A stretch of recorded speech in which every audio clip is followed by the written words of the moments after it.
Hey Christina, it's nice to finally meet you. Hey, you too. How are you doing today? Pretty good. I just had a day of classes, so I'm kind of tired, but overall not too bad. Yeah, I understand that. So first, before we really go into anything, we're going to go over this informed consent sheet. So basically it's saying that, I'm not a licensed counselor. I'm actually under supervision right now for a class I'm taking on counseling so I can become a better counselor eventually. So this sheet basically has all that on there. It talks about my supervisor and has his contact information. So if you have any kind of questions about things that go on, you should contact him about that and he'll be super helpful. It goes into, some of the boundaries of my competence because I'm not a licensed professional. And just general things that you want to know about this so that you understand what's happening as well as what you're signing up for. So obviously all of these sessions are going to be taped so that I can look back and grow and become a better counselor in the long run. They might be watched by my professor as well as the other people in my program. Just gonna let you know, if you have any problems with that at any point, just let me know and we can stop it, or we can work out some other kind of arrangement if that's better for you.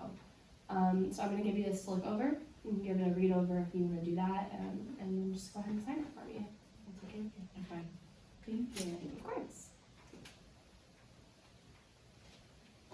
Do you need a pen? Oof. Thank you. Of course.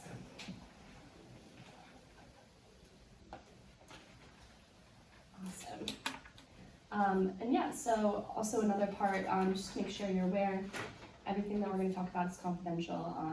Obviously the videos make it a little bit different as far as that goes, but I'm not going to be talking about anything that we talk about with other people. It just kind of stays in these walls. Awesome. So moving forward, because you're a new client and I want to be able to understand you a little bit better, I'm going to give you this sheet to look over. It's called the Respectful Model, and it talks about the ways that you are unique and your experience is unique so that I can better perform as your counselor. So I'm going to give you that to look over. If there's anything that jumps out at you as important that you want to make sure that I know, please absolutely let me know. Okay. So, I come from a very Italian family. We do pretty much everything together, so it's a great support system, I'd say. They're always there for me. We always do our classic Sunday dinners, with pasta, more pasta, but they definitely stress a really strong education. And so on the topic of education, I just got my SAT scores back. Oh. And yeah, you could say that. They were not what I was expecting at all. I'm pretty disappointed with them. So that's what brought you in today then? Yeah. Okay, so I guess why do you feel like, why are you disappointed? Why are you feeling that way? So I'm pretty embarrassed to say, but I got a 600 on it, and obviously my family pretty strong with educational values, and my siblings, they took the test once. They got a perfect score, my brother and sister. So obviously really high expectations I needed to live up to. So I just pretty much feel like I let the whole family down, and they had a lot riding on this test, and I just feel like a failure, honestly. That seems like a lot of pressure to put on yourself for one test. I think that using the word failure, that's a really strong word. I'm very sure that this test is not the end all be all. So, why don't you talk to me about some of the things that you feel stronger about, some of your strengths.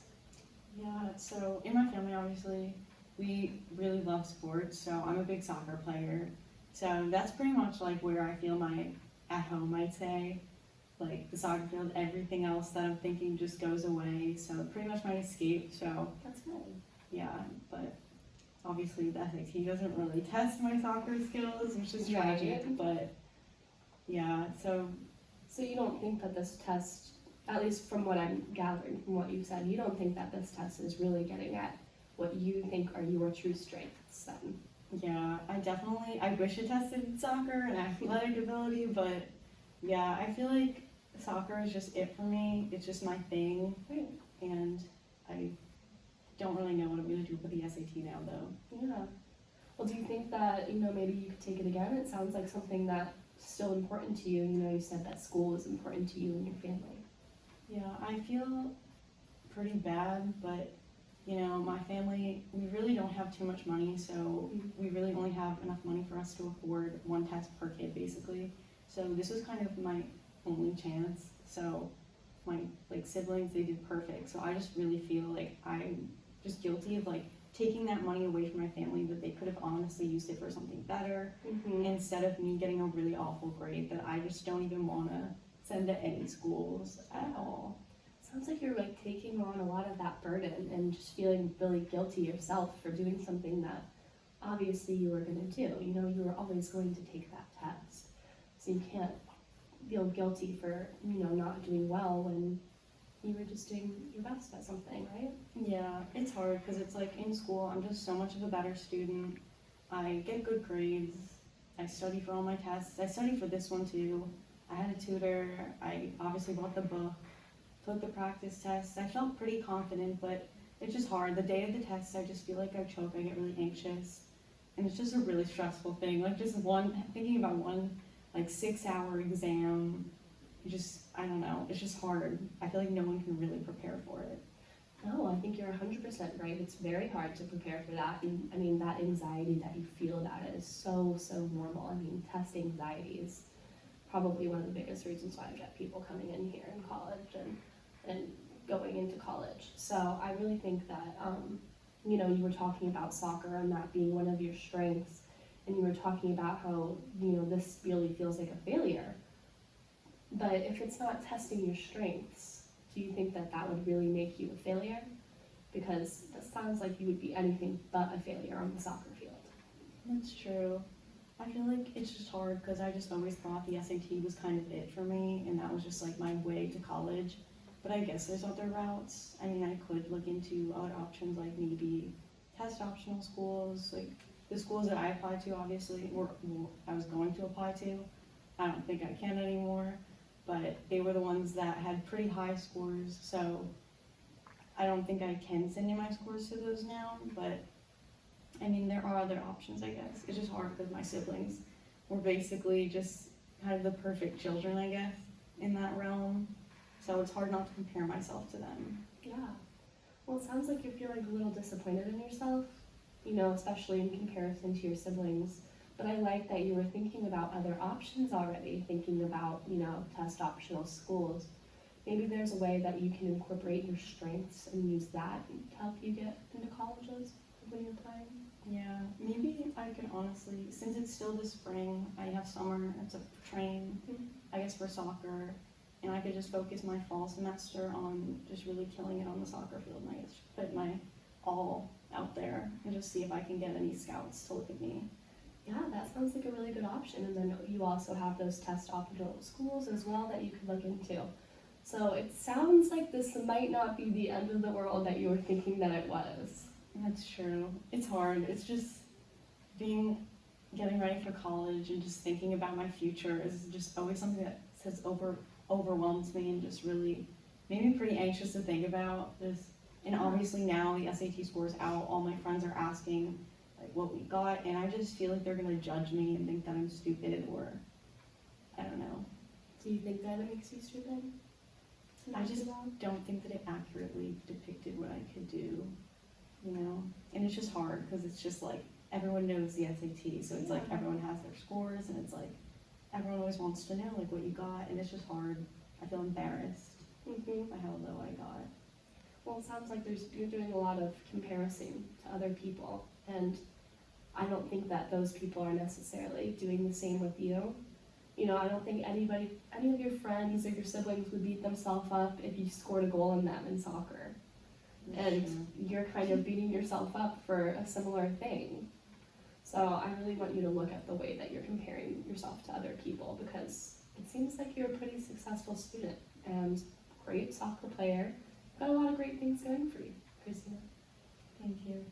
It's just hard. I really want to like do everything that I can to support my family. Obviously, we're not really too financially stable, so I didn't want to make college such a burden for them to have to pay for, or like just stress anyone out. I wanted it to be pretty easy like my siblings, but I mean, everything's not easy in life, so it's hard. But could that financial burden be some of the reasons why you're putting a lot of pressure on yourself for college? Honestly, kind of. I'd say so.